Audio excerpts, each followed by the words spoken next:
everybody. Welcome to another Lead In with Lorne. And I just want to drill this week into texts and text communications. We're all doing a lot more of it in either through some tool and text, and the use of chat is just such a prolific way of communications these days in the workplace. And frankly, I'm going to see that one of the benefits of this is it's going to start to replace meetings that chew us up, particularly when we try and do synchronous meetings. But anyway, let's talk about maybe a couple of very small tips that we're trying to use in the company that we're starting up at Belongify to help us with text. Just a couple of things. One,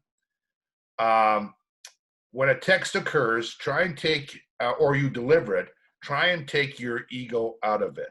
So, try not to be defensive or make it about winning or losing a point, and try and make the text about creating a positive movement forward, progress over perfection, some contribution to the purpose or the values of what you're trying to do.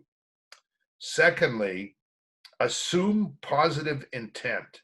Look, Garrett and I were just talking about this. Sometimes you get an email and it comes across as a command, or it's short, and it's like your first reaction, your ego goes, how the heck could that person be saying that to me? And you got to take a deep breath and go, wait a minute.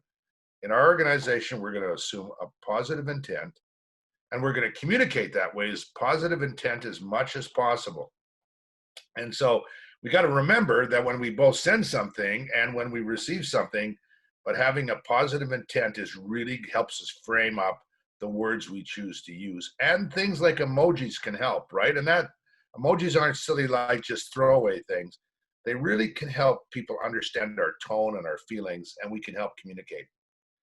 The third thing is, work from the premise it's impossible to know everything about how your words land with someone or what people's words mean. So don't just assume that that your words mean exactly, land the way you intend them, or that the other person's words are what you somehow apply interpretation to.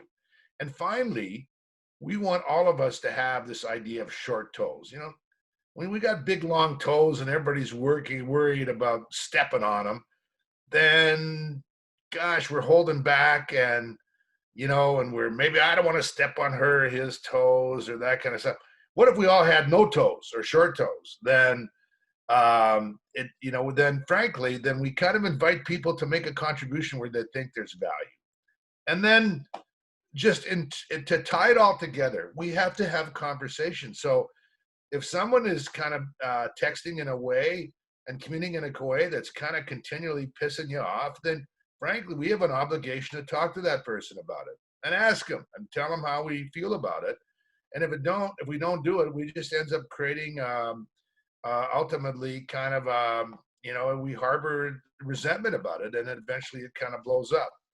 And on the other hand, when you're not sure if your information is landing, like I say, ask, hey, did this land okay? And how did that feel? And we do this stuff. We talk to one another. We follow those simple little rules. We're going to become better communicators, more efficient, and we're going to reinforce this thing called low context communication, which actually is a lot faster and more efficient. I hope those tips help, and they're a good checklist for you as you go forward. Thanks. Bye for now. As always, join us on our socials, hang out, and come every Monday for a few tips around leadership that may help you along. Thanks, and bye for now.